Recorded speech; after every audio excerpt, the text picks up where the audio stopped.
अस्सलामुअलैकुम dear students, welcome to online class 6 की general science में आज हम लोग यूनिट 5 का टॉपिक क्लासिफिकेशन ऑफ एलिमेंट्स के बारे में स्टडी करेंगे। एलिमेंट्स क्या हैं? हमने प्रीवियस लेक्चर में एलिमेंट्स के बारे में पढ़ा था कि elements is a substance which is made up of same kind of atoms, यानी कि वो सब्सटेंसेस जो कि एक जैसे एटम से मिलकर बने हों वो क्या कहलाएंगे? वो एलिमेंट्स कहलाएंगे। हमारे पास टोटल 118 एलिमेंट्स है। इन 118 एलिमेंट्स के हमारे पास 2 टाइप्स में क्लासिफिकेशन की गई है।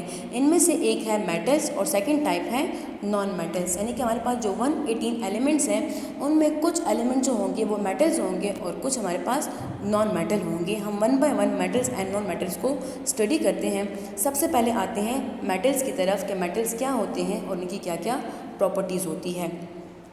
फर्स्ट हमारे पास मेटल की प्रॉपर्टी है कि metals are solid at room temperature except mercury, यानी कि हमारे पास जितने भी मेटल होंगे वो सब के सब क्या होंगे? सॉलिड स्टेट में होंगे सिवाय मर्करी के जो कि लिक्विड स्टेट में पाया जाता है। हमारे पास मेटल में एग्जांपल है silver, iron, gold, copper, sodium. ये सब क्या है? ये मेटल है और ये सब किस स्टेट में एग्जिस्ट करते हैं? ये सब हमारे पास सॉलिड स्टेट में एग्जिस्ट करते हैं सिवाय मर्करी के। मर्करी को हम थर्मोमीटर में इस्तेमाल करते हैं जो कि लिक्विड स्टेट में होता है। नेक्स्ट हमारे पास मेटल्स की प्रॉपर्टी है लस्ट्रस। लस्ट्रस का मतलब होता है शाइनी सरफेस, यानी कि चमकदार। तो जितने भी मेटल हैं वो दिखने में शाइनी होते हैं, चमकदार होते हैं, यानी कि सिल्वर और गोल्ड को आप देख सकते हैं ये क्या होते हैं? ये शाइनी होते हैं, इनके सरफेस शाइनी होते हैं। थर्ड हमारे पास मेटल्स की प्रॉपर्टी है ओपेक। ओपेक वो प्रॉपर्टी होती है जिसमें किसी भी सब्सटेंस से लाइट पास नहीं हो सकती। तो जो मेटल्स हैं इनसे लाइट पास नहीं हो सकती, तो मेटल्स हमारे पास क्या है? ये हमारे पास ओपेक है।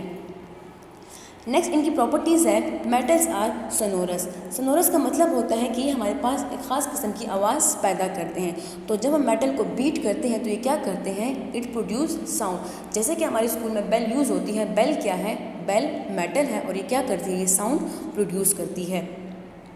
Metals are good conductor of heat and electricity. Metal क्या है? ये हमारे पास हीट एंड इलेक्ट्रिसिटी का गुड कंडक्टर है, यानी कि इनसे हीट और इलेक्ट्रिसिटी पास हो सकती है। Metals are malleable. मेलिएबल का मतलब होता है कि हम it can be beaten into sheets and foils, यानी कि जो मेटल्स हैं इनकी हम शीट और फॉइल्स बना सकते हैं। जैसे कि हमारे पास सिल्वर है तो आपने सुना होगा सिल्वर के हमारे पास फॉइल भी होती है और शीट भी होती है, यानी कि चांदी के वर्क होते हैं। तो वो क्या है? चांदी हमारे पास सिल्वर है, सिल्वर हमारे पास मेटल है, तो इन मेटल्स के हम शीट एंड फॉइल बना सकते हैं। लास्ट उनकी प्रॉपर्टीज़ है मेटल्स आर डक्टाइल। डक्टाइल का मतलब होता है कि हम मेटल्स की वायर बना सकते हैं। तो हमारे पास डिफरेंट मेटल्स है जिसके हम वायर्स बना सकते हैं। जैसे कि कॉपर है तो कॉपर से हम इलेक्ट्रिकल वायर बनाते हैं। तो ये थे हमारे पास मेटल की प्रॉपर्टीज़। नेक्स्ट हम आते हैं नॉन मेटल की प्रॉपर्टीज़ की तरफ। नॉन मेटल्स की प्रॉपर्टी जो है वो मेटल्स की बिल्कुल ऑपोजिट है, यानी कि हमारे पास जो मेटल्स थे वो शाइनी थे, तो नॉन मेटल क्या है? Non metal are dull surfaces, यानी कि इनमें कोई चमक नहीं होती। Non metals are bad conductor of heat and electricity. हमने पीछे पढ़ा कि metals are the good conductor while the non metals are bad conductor. Non metal से ना तो बिजली पास होती है ना हीट पास हो सकती है।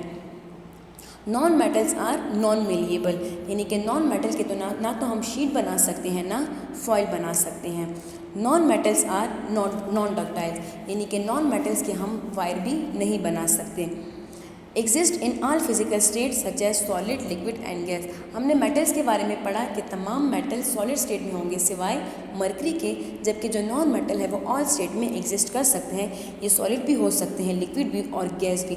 जैसे कि हमारे पास हाइड्रोजन और ऑक्सीजन है, ये नॉन मेटल है, ये गैस की स्टेट में एग्जिस्ट करते हैं। हमारे पास ब्रोमीन है, ब्रोमीन भी एक नॉन मेटल है जो कि लिक्विड स्टेट में एग्जिस्ट करती है। इसी तरह हमारे पास आयोडीन है जो कि वो भी नॉन मेटल है और वो सॉलिड स्टेट में एग्जिस्ट करती है।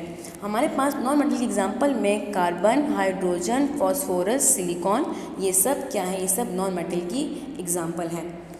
अब आते हैं यूजेस ऑफ मेटल्स की तरफ कि हम मेटल्स को कहाँ कहाँ इस्तेमाल कर सकते हैं। तो हमारे पास कॉमन मेटल्स है silver, gold, copper, aluminium and iron. इनके हम यूजेस देखते हैं। सिल्वर को आम ज़ुबान में चांदी और गोल्ड को आम ज़ुबान में सोना कहा जाता है। तो सिल्वर एंड गोल्ड को हम कहाँ इस्तेमाल करते हैं? ज्वेलरी बनाने में इस्तेमाल करते हैं।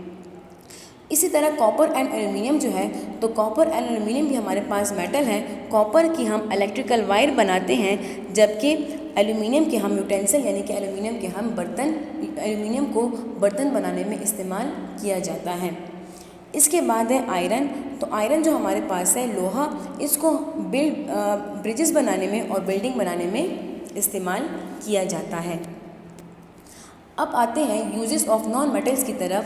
तो नॉन मेटल में हमारे पास एग्जांपल है कार्बन 2 फॉर्म में एग्जिस्ट करता है, एक ग्रेफाइट एंड एक डायमंड। इसी तरह सिलिकॉन और फास्फोरस, हाइड्रोजन, ये सब हमारे पास क्या है? ये नॉन मेटल्स हैं।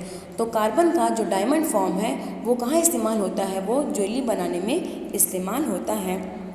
कार्बन का जो ग्रेफाइट फॉर्म है वो हमारे पास लेड पेंसिल में इस्तेमाल होता है। हम जो पेंसिल यूज़ करते हैं, इनके जो सिक्के होते हैं वो किससे बने होते हैं? वो ग्रेफाइट से मिलकर बने होते हैं। इसी तरह जो फास्फोरस है वो हमारे पास माचिस बनाने में इस्तेमाल होते हैं, और जो सिलिकॉन को हम ग्लास बनाने में यूज़ करते हैं। तो डियर स्टूडेंट्स, आज हम लोगों ने एलिमेंट्स की क्लासिफिकेशन यानी कि मेटल्स एंड नॉन मेटल्स के बारे में पढ़ा, और इसके साथ साथ मेटल्स एंड नॉन मेटल्स के यूजेस के बारे में भी पढ़ा।